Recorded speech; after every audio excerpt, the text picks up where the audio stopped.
I thought I would just do a quick vlog for you before I head back home. I ran out and got a haircut.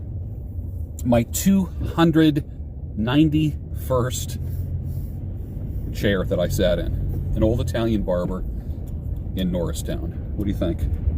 I like it. It's pretty tight on the sides. Basically what I asked for is a 3 on the sides, tapered in the back, and scissor cut the top.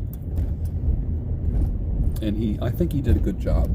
And also, too, a thing with when you have white hair is that if you go below a 3, and you can even see it now, it almost looks like skin here, but it's not. When you have white hair, the skin is very visible. That's the first thing when you have white hair, when you're older. The other thing is this: I have a receding hairline, and my hair is thinner on top, as you can see. Take a look at the top. Okay. And it takes a different skill. You just don't do a haircut like this like you would for a guy that has a full head of hair. You don't do it. I specialize in receding and thinning hairlines as far as performing them, and they're always scissor intensive. Always. And the haircuts last longer, too. That's the other thing. This is my before and after shot. What do you think? I'd like to see your opinion down below. Not that I'm going to do anything about it, but it's always nice just to see what people's opinions are. I am working from home today. I left just to get a haircut. Now I'm heading back, and I'm going to take some meat out of the fridge that I will have later on. My goal by April 1st, if I can. Now that's probably injecting doubt into it, isn't it? Oh, I shouldn't do that. Ideally, I would be at 175. Ideally. That would be kind of light for me. You know how, Italian women would always say to me, don't get too skinny on me. 185 would be wonderful. And I haven't been 175 in probably 16 years, something like that. So I got 3 months. So by spring, I'll be rocking the biltong body.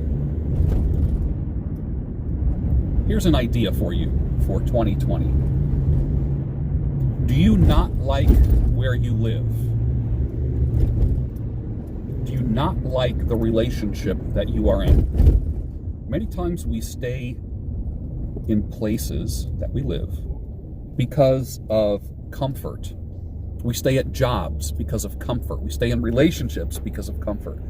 I'm itching my nose because I have a cold right now, and I've been fighting this thing for the past 24 hours. It's driving me nuts.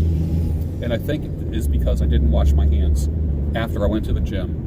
I'm always messing around with my face, you know what I mean? Like, you use all the equipment, and then, like, you rub your eyes, or, go like that, and basically you're just spreading the world's germs into your respiratory system through your eyes and through your nose. Bad move. I usually have a bottle of hand sanitizer with me in my gym bag as I'm working out. Not only do you clean off the machines, but you really should be more conscious of it. And then I have like the refill thing, the big one here. So I am a hand sanitizer absolute nut. But I think this is from yesterday after going to the gym. I really do. And it came on so fast. So fast. I can't say that I was exposed to anyone that was sick. All right, back on topic. There's a thing called constructive discontent where you allow unfavorable circumstances to help motivate you. And that's a very passive, and I don't mean the word passive in a negative sense. It's a very passive way of making moves. How about if you were a little bit more active, proactive? Think about this now. Think about this. If you are working a job, in a relationship, or in a house, a dwelling, a neighborhood, a city that you don't like, what if you just got out? What if you quit the job, broke up with the person, or just moved? You might say, well, a lot of people won't do that. I say do it. You know why? Because what it does is it puts pressure on you to make something happen. And I think you might be pleasantly surprised, men, how you man up when you do that. When you quit the job and say, holy crap, how am I going to make it? What am I going to do for income? There's the body, the mind, the psyche finds ways to work those things out. It's kind of a psychic, unconscious pressure to help you act and make you more aware of opportunities. Now, I know a lot of people, very few people will break up with somebody and go to nothing. And when people say they do, that's BS. Most people leave one partner and they already know who their backup plan is going to be. Let's get real and just cut through the nonsense right now. When it comes to a job, some people say, well, you shouldn't quit your job if you don't have a job. That's what my father told me. Never quit your job if you don't have a job. What if you quit your job, put pressure on yourself? Will you rise to the occasion and find it within yourself to act and perform in a way that's a couple notches higher? Will your performance improve, or will you create a scenario where you slowly sink? So I'm talking about a purposeful pressure. It's almost like if you're bench pressing and you are really, let's just say you're bench pressing 250 pounds. 5 sets of 12, or like 5 sets of 10 or something like that. Could you put another 10 pounds, 5-pound plate on each side? And you know that 250 really tests your endurance and your strength, right? Hold on, I feel a sneeze coming.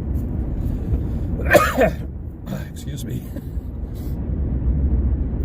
Can you imagine slapping another 10 pounds on that plate, on that bar? You would have to psych yourself up, right? Think about it.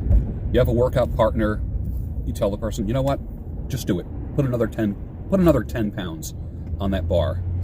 And you sit on the end of the bench and you're getting psyched and you're counting down in your head. And you got someone there spotting you. You're doing your breathing. And then finally you're like, lay back. All right. You tell your partner, okay, I take it off. You're like, pow, pow, pow. You know what helped you do that? Was that psyching yourself up. Do you have a job you don't like? Quit it. Are you in a relationship that you're not completely happy? Quit it. Are you living in a residence or a neighborhood or a city that you're not going to grow in, where you are stuck? Quit it. Out. Get out. You're not a quitter, because you know what? The years will fly by. I know, because in the past, I was the guy that would just wait too long to do everything. Everything. Time is precious. 2020 is the year that you get unstuck. And if one of the techniques that you need to use is to quit and put that manufactured, orchestrated, engineered pressure on yourself, then do it. You're going to grow, and you're going to pleasantly surprise yourself that you rose to the occasion and became stronger and eventually unstuck.